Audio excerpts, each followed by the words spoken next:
Gordon. The elevator's set up so we can check in with my dad. I must be worried so about this. I was so sure I wouldn't find him here. The signal's really coming apart.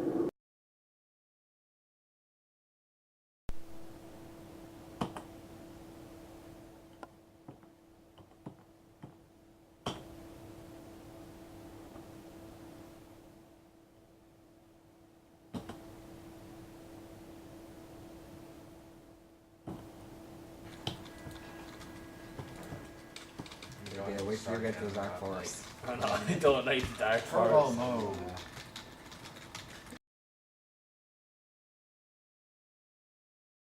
So this is the main screen that Corey designed and Neil added the menu bar down below. Nice opening screen, looks nice. The music goes well with it, I think personally. I really like the style I of that menu bar.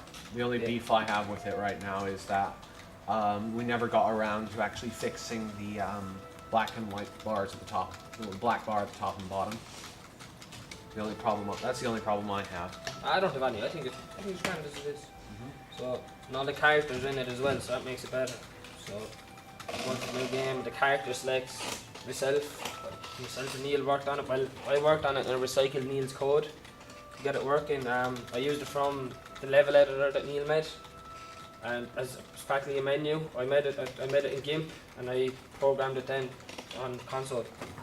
I made the characters themselves. I 3D manual. I made the assassin along with the wizard. As you can see there on the other screen, I designed the 3 of them characters. And I also designed all the enemies except for the gnome. They did the gnome itself. And I also made all the levels in the game. Right. Where's it gone?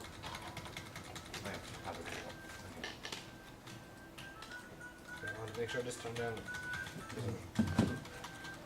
What did you have it on?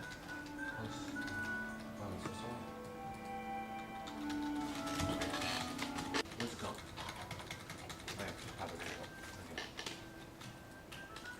Okay, I want to make sure this turned down. What did you have it on?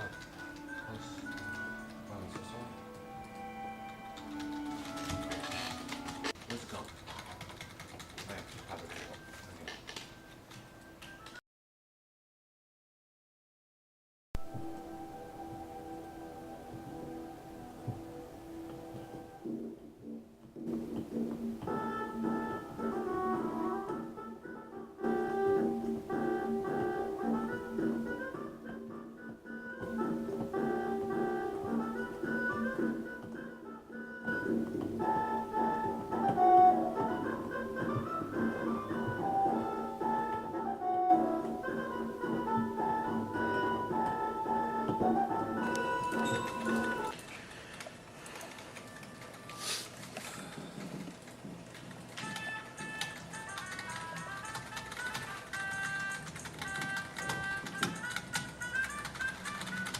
Oh no.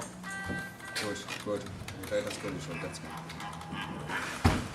We're going as well. Same part. Ha ha ha ha ha.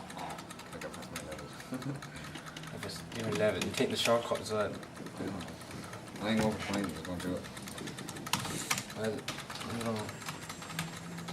I like the theme song. Sean the Wizard. Oh, you. That should be a good Jason. Our water, he will just turn back around 180 degrees and so on, back and forth. Neil programmed the AI for the more sophisticated monsters, or more dangerous monsters as I'd say. Every time he hits a wall he'll turn right. So that's that. And my next main thing that I was quite proud of, that I always wanted to put in, was a bit of animation. The dead screen. He has the evil laugh too, which I was quite happy with now. I did it more difficult way. I could have used an array, which I didn't. I went off and put all the images in at once, and it took up a lot of code. So Neil fixed it up, threw it in an array, and it works a lot better now. So quite happy with the results. That's pretty much everything I did, and I'm quite happy with it, and we're all happy with the end result. Hat Plus was originally a BSD game, and sure, we said we'd do our bits and pieces, make it into something that we'd like to play ourselves. As you can see, there's blue sky, green grass. I have a dog. The dog was meant to be in the main program, or the main game. Unfortunately, we didn't get them put in. But this left, as you can see, move left, right, up, down. Pretty simple. Just really what happens is I have an array for the images, and when you press A, it prints the image facing left, as A is to go left, D is to go right, so it prints the image going right when you press D. S is down, as you can see he stays facing towards you, and W is away. I had to do a bit of editing to fit it in with Neil's main code, but everything turned out alright at the end. The algorithms that were used in Hack Plus, it was quite difficult to come up with the we had to come up with an algorithm that would take the size of the image, the center point of the image, the resolution of the screen, the player's position, and be able to individually position each sprite in the world according to what it finds. Like, our world is all stored in plain text. It's human readable. You can, if you really wanted to, you can go in and edit it by hand. I wrote a level editor to help with that, but some of the levels were edited somewhat by hand. Like, this would be an example of a plain text world. This is how it's stored in memory. This is how the computer sees it, and this is how the level editor reads it. Just 66 by 760.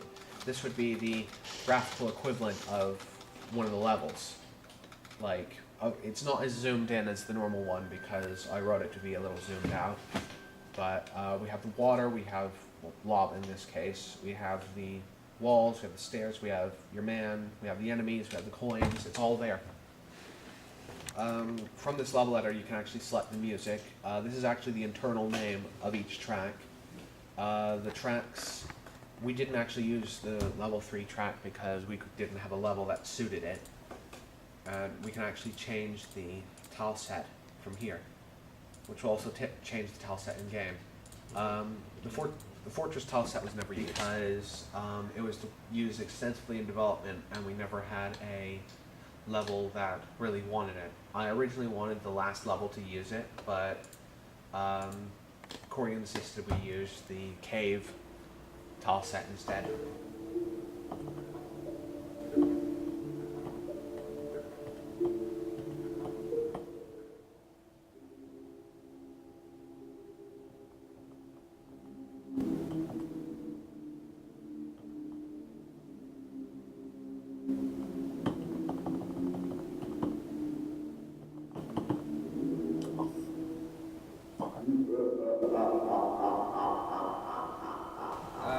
What I did in the program of this game is I was in charge of enemies and player movements, collision detection, and the death overall. So what I did was, well, for a start, the main character was the fighter, and I had to get him to move on a separate screen on his own before I went in messing with Neil's code, because I wanted to learn his code before I did anything else. So when I had the player moving on the screen, I edited around a few things to change it to suit Neil's code. So the player actually moves on each tile. It took maths to get it specifically in the centre. It was quite hard, but me and Neil took a while to do it. We got it in the end. As you can see, the player will not walk into the house, into the grass, or into water, as I have the collision detection saying he won't do it. As you can see, I also did the enemies. The enemies have AI. The most basic AI in this would be the gnome, which is when he meets a wall or water, he'll turn back around 180 degrees and go back and continue to do that.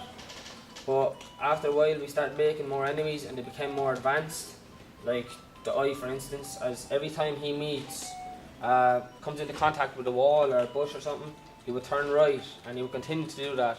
That's how you get the pattern that he's walking at now. I also made him die when he comes into contact with an enemy, and when he dies I wanted to have something a little special at the end, so I decided to add in a death screen, which you're about to see. Did work on the character select, as me and Corey put in our time to create the characters, so we said it would be unfair if we only chose one. So I recycled some code from Neil's level editor with the menu really, and I used it in this so I could select a character. And Neil did some magical hacks, as he would say. As you can see, it highlights over the enemy or the hero when you're going to select them, so you know who you're going to select, and it makes it a lot easier. I am the one of the developers of Hack Plus, and I'm the one that made the levels in the game. I also did other things as well, not just level making. I made the coin in the game as well, and I made the coin capable, you're able to pick up the coin in the game. I also made the scoreboard for the game. For every time you pick up a coin, you will get a point. I have 3 points now, and if I were to pick another one, I'll get 4. And they keep building up through the game, the more coins you pick up. I also designed 3 of the characters in the game, and I also designed 3 of the enemies. As you can see here, the giant eye that is going around there, the pink one, and the goblins that are going back and forth there. There's also other enemies there, like the Grim Reaper, which I made as well, and the gnome. I didn't make the gnome, that was made by Dale. Every level in the game I made, and each level is different and has its own graphics. I made most of the graphics for the game as well, and so did Dale. In this level I made all the graphics, like the tile is grass, and I made the walls which are trees, and you cannot pass through the walls because of collision detection made by Dale and Neil, I believe. And if you die, this animation, that's the Grim Reaper that I designed, and Dale used it in his animation. That's all I got. Yeah, wait till you get to the Dark Forest. Oh no, I don't like the Dark Oh Forest. no. I did quite a lot of the coding. I came up with I actually came up with the concept of having it isometric like this as well, and I did all the algorithms behind that. It was actually quite difficult because I had to come up with it. There were algorithms on the internet, but none of them actually worked for what I wanted them to. So I ended up having to write my own. But in the end, I actually quite like it. It's very nice. And while Neil worked on the world, I did more into entity programming. So I programmed the collision detection, player movements, enemy movements, how they die, etc. Like, as you can see, you won't go through the house, you won't go into the ditch, you won't stand on the ditch, as I programmed them not to do it.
We're all happy with the end result, so thanks for listening.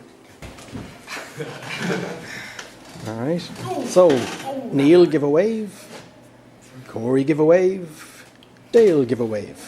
Well done. Thanks.